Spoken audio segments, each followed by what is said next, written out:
దీన్ని ఇమ్మీడియట్గా ఉపసంహరించుకొని యథాతథగా గతంలో ఉన్నటువంటి రేట్లు కొనసాగించాలని ప్రభుత్వాన్ని బస్ పాస్ విషయంలో యథాతథంగా గతంలో ఉన్నటువంటి రేట్లను కొనసాగించి ఆర్టీసీకి ఆదాయాన్ని సమకూర్చాలని నేను ప్రభుత్వాన్ని రిక్వెస్ట్ చేస్తున్నాను.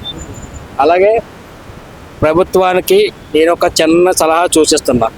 పై దేశాలు జపాన్ కానివ్వండి, మలేషియాలో ఇతర దేశాల్లో ఉన్నట్టుగా తెలంగాణలో మొట్టమొదటిసారిగా ఈ అన్నీ ఫ్రీ కాదు, అన్నిటి మీద ట్యాక్స్ చేయండి, అన్నిటి మీద వసూలు చేయండి.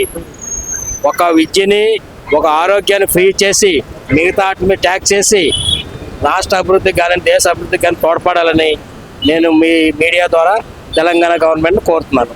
ఇది ఒక ఆదర్శ రాష్ట్రంగా అభివృద్ధి చెందింది, ప్రపంచంలో పేరు ప్రఖ్యాతులుగా చెందినటువంటి రాష్ట్రంగా దీన్ని మరొక స్టెప్ ఒక సామాన్యుడిగా ఒక గవర్నమెంట్కి, మీకు అడ్మినిస్ట్రేషన్ లేదు, మీరు బిజినెస్ చేసుకుని రాజకీయాల్లో వచ్చిన నాయకులు కనుక ఏ ఒకడు ప్రొఫెషనల్ పర్సన్ కాదు కనుక మీకు అవగాహన లేదు కనుక రాష్ట్ర అభివృద్ధికి కానీ రాష్ట్ర ఉన్నత స్థానాలకు ఎదగాలని కానీ ఉండాలంటే మనం జపాన్ దేశంలో మన దేశంలో మొట్టమొదటగా ఒక తెలంగాణ రాష్ట్రాన్ని ఉచిత విద్యని ఉచిత వైద్యాన్ని ప్రొవైడ్ చేసి మిగతా అన్నింటి మీద కూడా సామాన్యుడు కాదు, మిడిల్ క్లాస్ కాదు, వ్యాపారస్తుడు కాదు, ఉద్యోగస్తుడు కాదు, బిజినెస్ కార్పొరేటర్ కాదు, ప్రతి ఒక్కడి మీద ప్రతిదీ ట్యాక్స్ చేసి ఆ వచ్చిన వనరు ఆదాయాన్ని మనం అభివృద్ధి చేయవలసిందిగా దీన్ని ఒక రోల్ మోడల్గా తీసుకొని రాష్ట్ర అభివృద్ధికి ప్రపంచానికి ఒక ఆదర్శంగా నిలవాలని మీ మీడియా ద్వారా మన తెలంగాణ గవర్నమెంట్ని రిక్వెస్ట్ చేస్తున్నాం. అలా ఫైనల్ ఏమంటారంటే ఒక విధంగా లేడీస్ కి ఫ్రీ ఇచ్చి స్టూడెంట్స్ కూడా వసూలు చేయడం ఏమని చెప్పుకోవచ్చు. ఇది దుర్మార్గం అండి. అదంతా ఓటు బ్యాంక్ వ్యవహారం. ఈ లొల్లి అంతా ఓటు బ్యాంక్ కోసం వాళ్ళు చేసినటువంటి. ఆడవాళ్ళు ఏం చేస్తారు, పొగిడితే పొంగుతారు, ఇస్తానంటే ఆశపడతారు, ఇస్తామన్నారు, ఓట్లు వేసినారు, స్పేస్ ఇచ్చినారు. దీనివల్ల మనకి ఆర్థికంగా లాస్ అయిపోతాము, ఆర్టీసీ నాశనం అయిపోతుంది. దీన్ని అర్థం చేసుకొని ఎవరికి ఇవ్వాలో ఎవరికి ఇవ్వకూడదు, ఇటువంటి ట్రాన్స్పోర్టింగ్ కానివ్వండి, మిగతా పథకాలు కానివ్వండి పరిపూర్ణంగా రీసెర్చ్ చేసి స్టడీ చేసి ఎలిజిబిలిటీ ఉన్న వాళ్ళకి ఇవ్వాల్సిందిగా నేను రాష్ట్రానికి మీడియా ద్వారా కోరుతున్నాను. దీన్ని ఇమ్మీడియట్గా ఉపసంహరించుకొని యథాతథగా గతంలో ఉన్నటువంటి రేట్లు కొనసాగించాలని ప్రభుత్వాన్ని బస్ పాస్ విషయంలో యథాతథంగా గతంలో ఉన్నటువంటి రేట్లను కొనసాగించి ఆర్టీసీకి ఆదాయాన్ని సమకూర్చాలని నేను ప్రభుత్వాన్ని రిక్వెస్ట్ చేస్తున్నాను. అలాగే ప్రభుత్వానికి నేను ఒక చిన్న సలహా సూచిస్తున్నాను. పై దేశాలు జపాన్ కానివ్వండి, మలేషియాలో ఇతర దేశాల్లో ఉన్నట్టుగా తెలంగాణలో మొట్టమొదటిసారిగా ఈ అన్నీ ఫ్రీ కాదు, అన్నిటి మీద ట్యాక్స్ చేయండి, అన్నిటి మీద వసూలు చేయండి.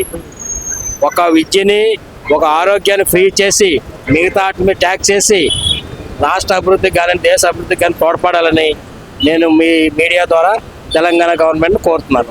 ఇది ఒక ఆదర్శ రాష్ట్రంగా అభివృద్ధి చెందింది, ప్రపంచంలో పేరు ప్రఖ్యాతులుగా చెందినటువంటి రాష్ట్రంగా దీన్ని మరొక స్టెప్ ఒక సామాన్యుడిగా ఒక గవర్నమెంట్కి, మీకు అడ్మినిస్ట్రేషన్ లేదు, మీరు బిజినెస్ చేసుకుని రాజకీయాల్లో వచ్చిన నాయకులు కనుక ఏ ఒకడు ప్రొఫెషనల్ పర్సన్ కాదు కనుక మీకు అవగాహన లేదు కనుక రాష్ట్ర అభివృద్ధికి కానీ రాష్ట్ర ఉన్నత స్థానాలకు ఎదగాలని కానీ ఉండాలంటే మనం జపాన్ దేశంలో మన దేశంలో మొట్టమొదటగా ఒక తెలంగాణ రాష్ట్రాన్ని ఉచిత విద్యని ఉచిత వైద్యాన్ని ప్రొవైడ్ చేసి మిగతా అన్నింటి మీద కూడా సామాన్యుడు కాదు, మిడిల్ క్లాస్ కాదు, వ్యాపారస్తుడు కాదు, ఉద్యోగస్తుడు కాదు, బిజినెస్ కార్పొరేటర్ కాదు, ప్రతి ఒక్కడి మీద ప్రతిదీ ట్యాక్స్ చేసి ఆ వచ్చిన వనరు ఆదాయాన్ని మనం అభివృద్ధి చేయవలసిందిగా దీన్ని ఒక రోల్ మోడల్గా తీసుకొని రాష్ట్ర అభివృద్ధికి ప్రపంచానికి ఒక ఆదర్శంగా నిలవాలని మీ మీడియా ద్వారా మన తెలంగాణ గవర్నమెంట్ని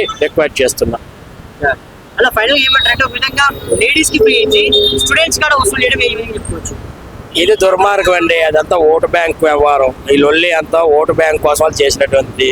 ఆడవాళ్ళు ఏం చేస్తారు, పొగిడితే పొంగుతారు, ఇస్తానంటే ఆశపడతారు, ఇస్తామన్నారు, ఓట్లు వేసినారు, స్పేస్ ఇచ్చినారు. దీనివల్ల మనకి ఆర్థికంగా లాస్ అయిపోతాము, ఆర్టీసీ నాశనం అయిపోతుంది. దీన్ని అర్థం చేసుకొని ఎవరికి ఇవ్వాలో ఎవరికి ఇవ్వకూడదు, ఇటువంటి ట్రాన్స్పోర్టింగ్ కానివ్వండి, మిగతా పథకాలు కానివ్వండి పరిపూర్ణంగా రీసెర్చ్ చేసి స్టడీ చేసి ఎలిజిబిలిటీ ఉన్న వాళ్ళకి ఇవ్వాల్సిందిగా నేను రాష్ట్రానికి మీడియా ద్వారా కోరుతున్నాను.